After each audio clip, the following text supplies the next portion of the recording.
Hello बच्चों, आज ये सेकंड वीडियो है हमारे फर्स्ट चैप्टर का। ठीक है, कुछ टॉपिक हमने पिछली क्लास में देखे थे। आज हम कुछ नए टॉपिक देखते हैं और फिर उनके बाद उनके रिलेटेड हम वर्कशीट के और कुछ चेक पॉइंट के कुछ क्वेश्चंस करेंगे। वीडियो को एंड तक देखना क्योंकि एंड में आपके लिए होमवर्क भी रहेगा। चलिए शुरू करते हैं अपना पहला topic, comparing and ordering of rational numbers. अब आप देखो कि आपने अलग अलग नंबर्स को आपने असेंडिंग या डिसेंडिंग ऑर्डर में आपने अरेंज किया होगा। ठीक है, यहाँ पर बात आती है किसकी, रैशनल नंबर्स की। तो सबसे पहले अगर हम उनको असेंडिंग ऑर्डर का मतलब है बड़ी वैल्यू से छोटी वैल्यू की तरफ, सॉरी असेंडिंग वैल्यू का मतलब है छोटी वैल्यू से बड़ी वैल्यू की तरफ, राइट। और डिसेंडिंग का मतलब है बड़ी वैल्यू से छोटी वैल्यू की तरफ। यानी अगर मान लो 3, 5, 1, 2, इसको मैं असेंडिंग ऑर्डर में लिखूं तो सबसे पहले छोटी वैल्यू लिखूंगा, फिर उससे बड़ी, फिर उससे बड़ी एंड उससे बड़ी। ठीक है, अगर इसको डिसेंडिंग ऑर्डर में लिखूंगा तो 5, 3, 2, 1। यानी असेंडिंग का मतलब है लोअर वैल्यू से हायर वैल्यू की तरफ, और डिसेंडिंग का मतलब है हायर वैल्यू से लोअर वैल्यू की तरफ, राइट। ये सब करने से पहले हमें ये पता होना चाहिए कि रैशनल वैल्यूज को हम छोटे या कौन सी वैल्यू बड़ी है कौन सी वैल्यू छोटी है, इसके लिए हम कंपेयर कैसे करते हैं। जैसे मान लो कि 2/5 एक वैल्यू है और 3/7 एक वैल्यू है, कौन सी वैल्यू इसमें आपको बड़ी लग सकती है। तो कंपेयर करने के दो तरीके हैं बच्चों। एक तो क्या करेंगे, हम इनके डिनोमिनेटर का LCM of denominators,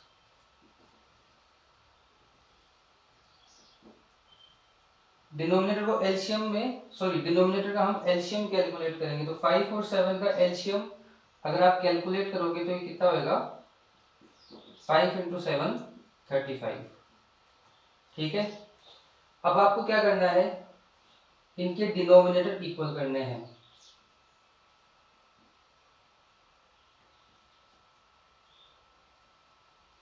equalise equalise the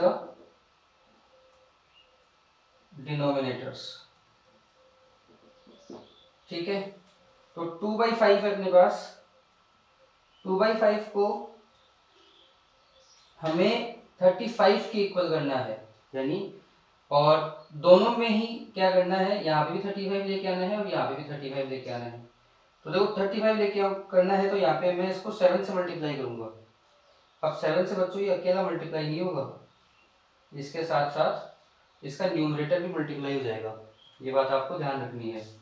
ऐसे ही 3/7 देखो, 3/7 को आपको 7 को 5 से मल्टीप्लाई करोगे तो 35 हो जाएगा।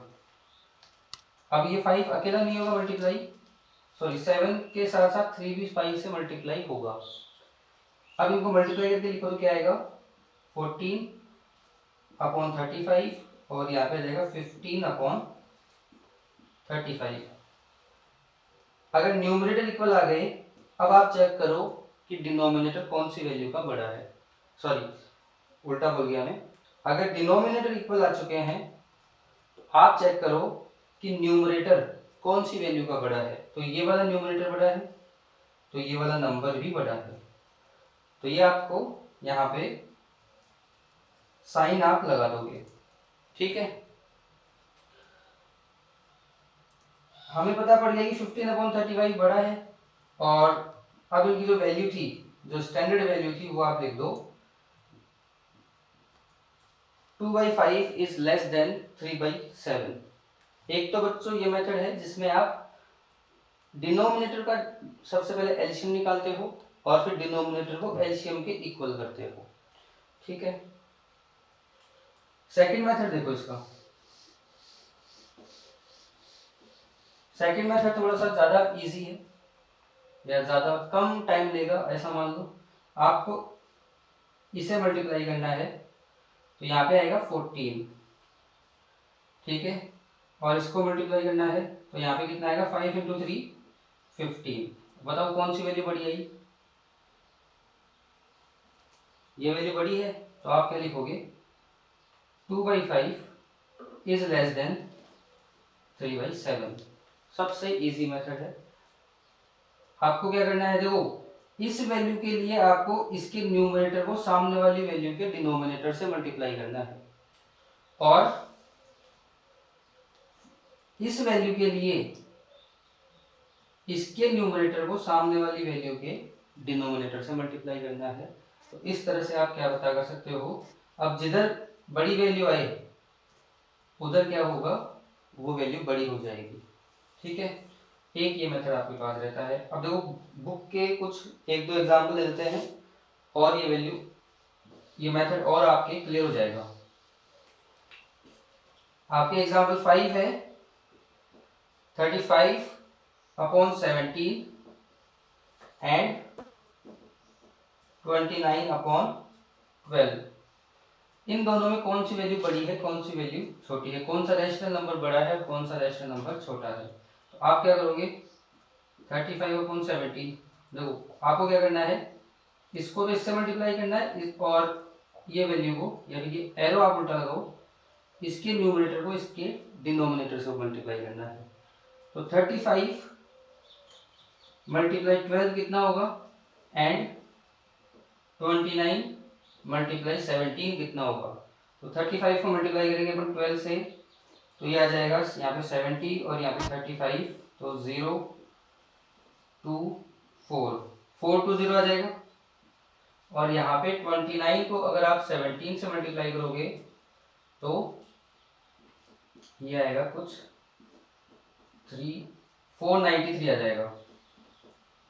ठीक है, दोनों में बताओ कौन सी वैल्यू बड़ी है, 493 बड़ा है, तो आप ये साइन लगा दोगे। और ये वैल्यू किसके लिए है, इसके लिए है बच्चों, तो ये क्या हो जाएगा 35/17 इज लेस देन 29/12। नेक्स्ट एक क्वेश्चन और देखते हैं जिसमें माइनस का साइन लगा हुआ होता है। तो ये है, ये तो ए पार्ट है एग्जाम्पल 5 का, और इसका बी पार्ट देखते हैं। अब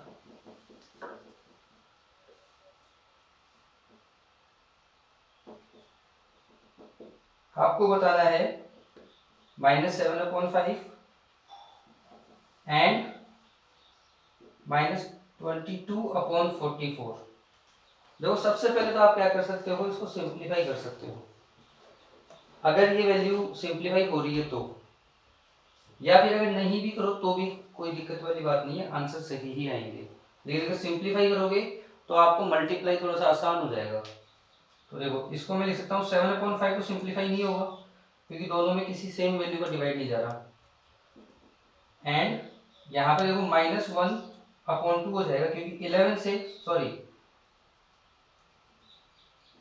हाँ अपना सही है, ये हो जाएगा -1/2। 22 का डबल कितना होता है 44 होता है, राइट। अब आपको क्या करना है, इनको क्रॉस मल्टीप्लाई करना है। यहाँ पर आप मल्टीप्लाई करोगे कितना आएगा 14, माइनस का 14 आएगा बच्चों, क्योंकि जो माइनस ये जो साइन है वो किधर है, न्यूमरेटर के ऊपर है, दोनों तरफ न्यूमरेटर के ऊपर ही है। और अगर आपको कहीं पे डिनोमिनेटर पे दिख भी जाए तो भी पहले आप क्या करोगे, उसको अगर मान लीजिए ऐसे लिखा हुआ आता, इस तरह कुछ लिखा हुआ रहता तो हम क्या करते, इसको न्यूमरेटर पे पुट करते सबसे पहले। ठीक है, ये माइनस का 14 आया एंड यहाँ पे आया -5। अब बताओ दोनों में से -14 और -5 में से बड़ी वैल्यू कौन सी है। तो माइनस का रूल आपको पता होगा, माइनस में जो वैल्यू बड़ी होती है वो एक्चुअल में छोटी होती है।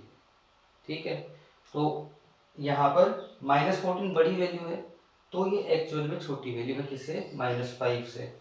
तो देखो बड़ी वैल्यू कौन सी है -5।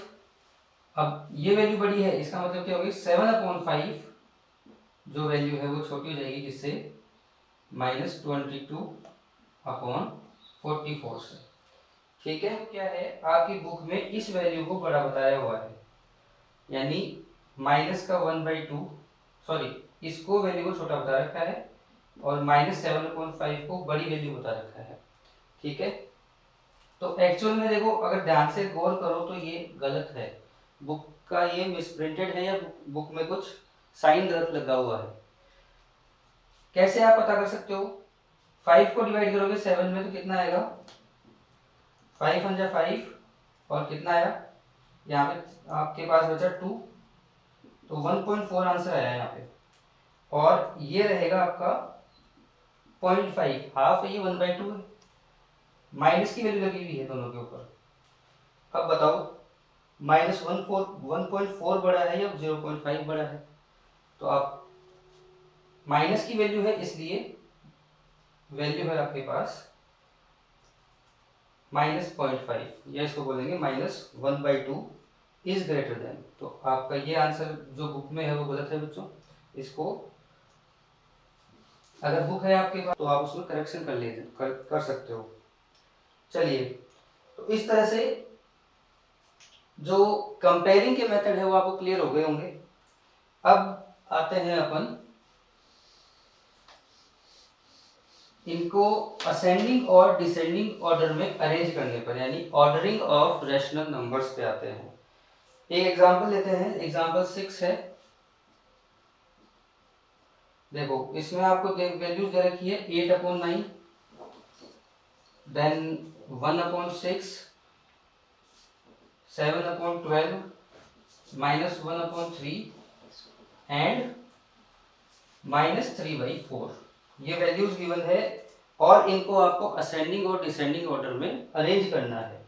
ठीक है, तो देखो सबसे पहले क्या करते हैं, आपको सबसे पहले करना है एलसीएम ऑफ 9, 6, 12, 3, 4, इन सब का आपको एलसीएम लेना है। एलसीएम लेने के लिए क्या करते हैं अपन, इन सबको डिवाइड करते हैं। तो डिवाइड करने के लिए हम इनको प्राइम फैक्टराइज करते हैं हर एक नंबर का, और वो एक साथ करते हैं।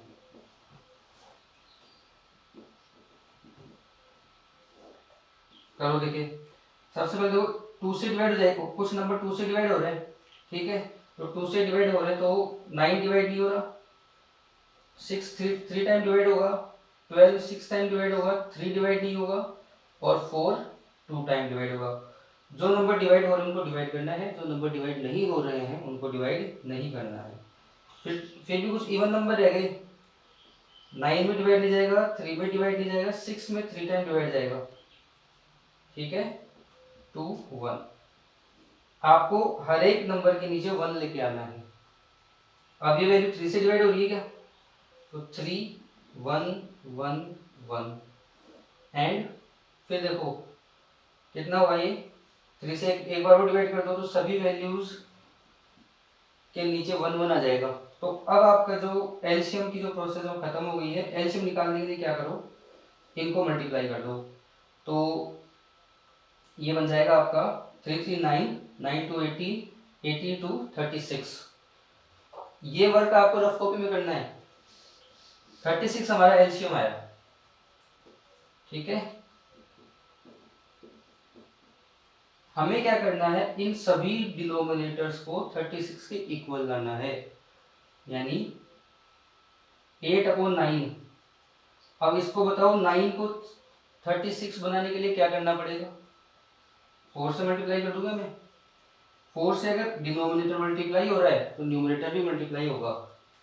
देन 1/6 को क्या करना है, 6 को किससे मल्टीप्लाई करेंगे, 6 से मल्टीप्लाई करेंगे तो क्या हो जाएगा, 36 हो जाएगा।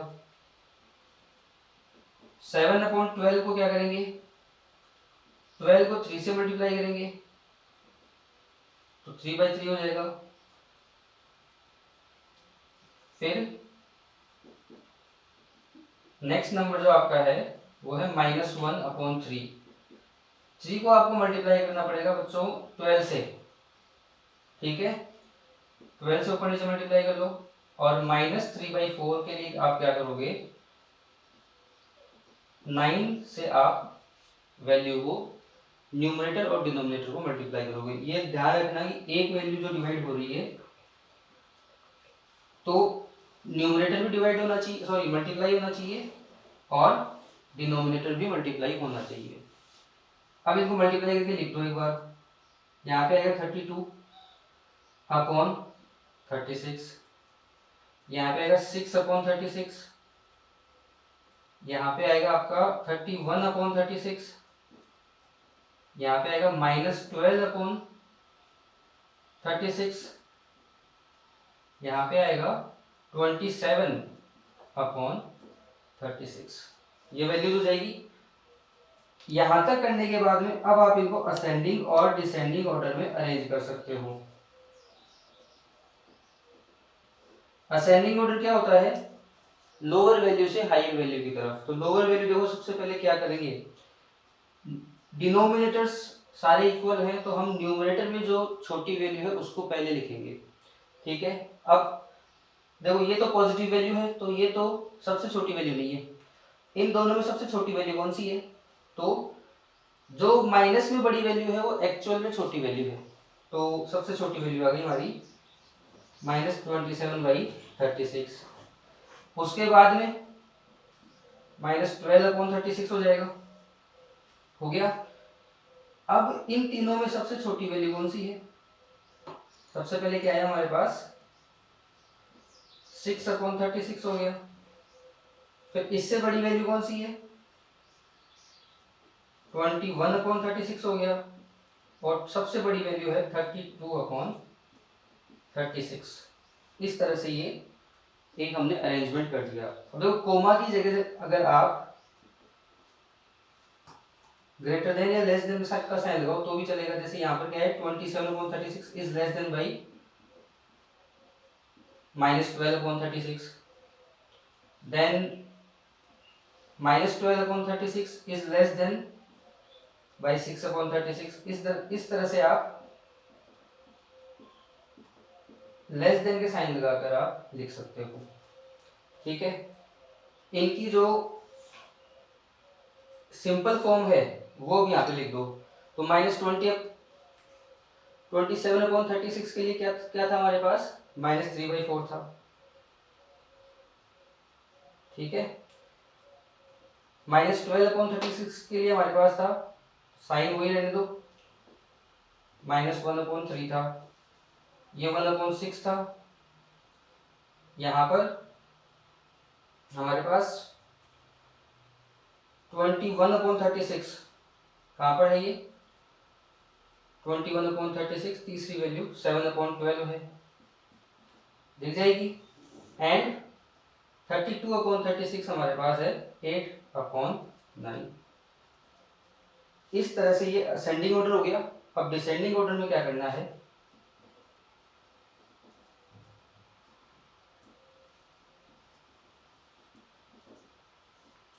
डिसेंडिंग ऑर्डर में आप देखो, ये असेंडिंग ऑर्डर है तो ये डिसेंडिंग ऑर्डर हो जाएगा।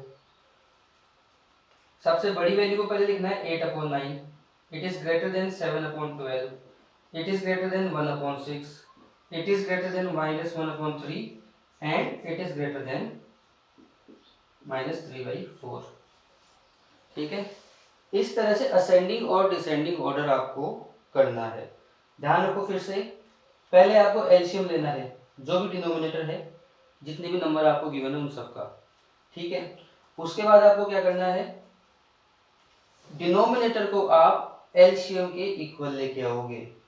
यानी इनको इस तरह से आप मल्टीप्लाई करोगे कि वो एलसीएम के इक्वल आ जाए। जैसे यहाँ पे 9 को 4 से किया, 6 को 6 से किया, 12 को 3 से किया, इस तरह से।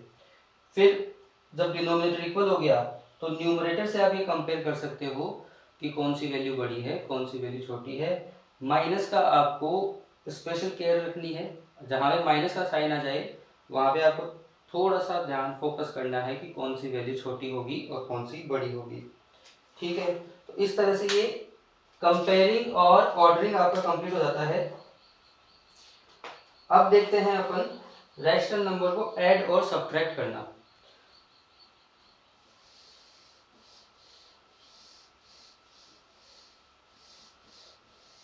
देखो एक सिंपल सा एग्जांपल है, एग्जांपल 7। हमें ऐड करना है 3/8 एंड 4/5। ठीक है, ऐड करने के लिए क्या करेंगे हम, अगर ऐड लिखा हुआ है तो दो वैल्यू के बीच में प्लस का साइन लगाएंगे। ये जरूरी है बच्चों, क्योंकि कई बार जब वैल्यूज प्लस माइनस की होती है तो ऐड लिखने के बाद जो फाइनल जो प्रोडक्ट है, फाइनल जो रिजल्ट है वो हम माइनस करके भी आ सकता है। लेकिन सबसे पहला रूल यही कि ऐड लिखा हुआ है क्वेश्चन में तो जिन वैल्यूज को ऐड करना है उनके बीच में प्लस लगाओगे। ठीक है, अब आपको क्या करना है, डिनोमिनेटर को एलसीएम लेके लिखना है। तो 8 और 5 का एलसीएम 40 आ जाएगा। ठीक है, डिनोमिनेटर का डिवाइड करो, कितना आया 8 5 7 40, 5 को 3 से मल्टीप्लाई करो तो 15 आ जाएगा। ठीक है, दूसरा काम क्या करना है, यही काम करना है यहाँ पर भी, 5 को 40 में डिवाइड करो तो 8 आएगा, 8 को फिर 4 से मल्टीप्लाई करो तो कितना आएगा 32 आ जाएगा। ठीक है, अब इन दोनों को ऐड कर दो तो यहाँ पे आएगा 7 और 47/40, ये आपका हो जाएगा इसका आंसर। ठीक है, आप चाहो तो इसको मिक्स फ्रैक्शन में चेंज कर सकते हो, अदरवाइज ये भी ठीक आंसर है। एक जो क्वेश्चन है नेक्स्ट आपका एग्जांपल 8, इसमें आपको क्या करना है, -2/7 एंड 3/4। ठीक है, तो देखो क्या कहा था मैंने, अगर ऐड करना है तो सबसे पहले आप क्या करोगे, 2/7 को और 3/4 के बीच में क्या लगाओगे, प्लस का साइन लगाओगे। ठीक है, दोनों का एलसीएम लो, कितना आ जाएगा 28 आ जाएगा। 28 में क्या करना है, 7 को 28 में डिवाइड करो 4 आया, 4 को आप 2 से मल्टीप्लाई करो -8 आ गया, 4 को 28 में डिवाइड करो तो क्या आया 7, 7 को फिर क्या करो 3 से मल्टीप्लाई करो तो क्या आया 21। अब देखो जब एक वैल्यू प्लस की है 21 और एक वैल्यू माइनस की है तो हम क्या करेंगे, या तो दोनों साइन माइनस के होने चाहिए या दोनों साइन प्लस के होने चाहिए, तो ही हम ऐड करते हैं। अगर दोनों साइन अलग अलग आ गए, यानी ये माइनस का 8 है ये प्लस का 21 है, तो इनको हमें माइनस करना पड़ेगा। तो 21 में से 8 माइनस करेंगे तो ये हमारे पास बच जाएगा 15 अपॉन 28। अब ये 15 प्लस है या प्लस का साइन होगा या माइनस का साइन होगा, इसके लिए आप चेक करो कि 21 बड़ी वैल्यू है और बड़ी वैल्यू के ऊपर कौन सा साइन है, प्लस का साइन है, तो ये भी क्या होगा, प्लस का साइन भी होगा। यानी 15/28 क्या हो जाएंगे आपके आंसर हो जाएंगे।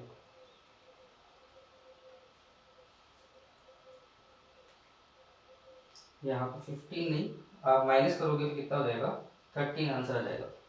ठीक है, चलिए, तो एडिशन में क्या करना है, आपको एलसीएम लेना है, ये काम आप पहले कर चुके हो। एलसीएम में आप डिनोमिनेटर को डिवाइड करोगे, फिर उसको न्यूमरेटर से मल्टीप्लाई करोगे, ये फॉर्मेट लिखोगे और आगे आंसर लेके आओगे। चलो, एक एग्जांपल आज हम सब्ट्रैक्शन का और देखते हैं। चलिए,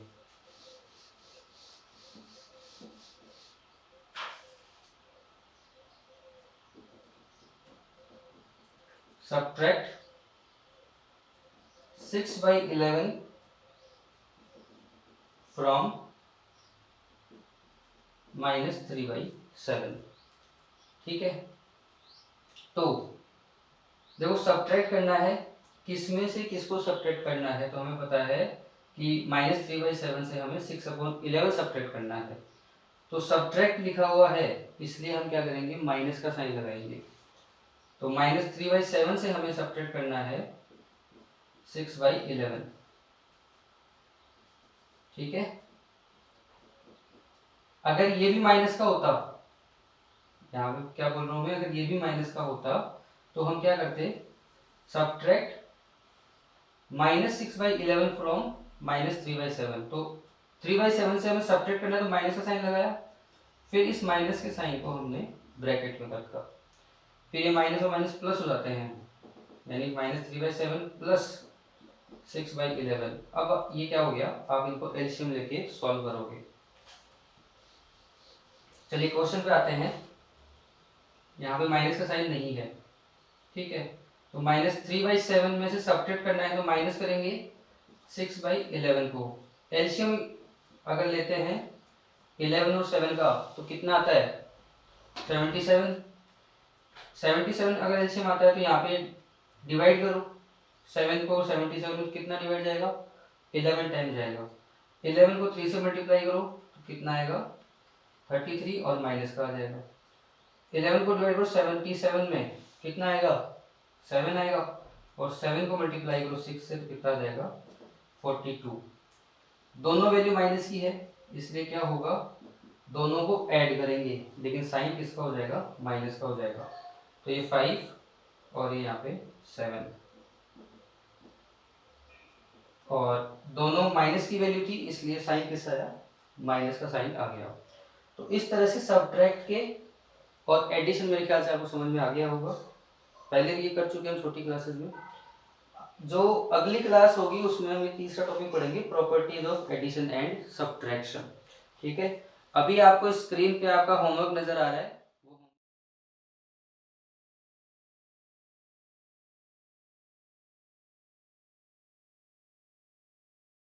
वो होमवर्क आपको सबमिट करवाना है आपके व्हाट्सएप ग्रुप में, ठीक है। Thank you.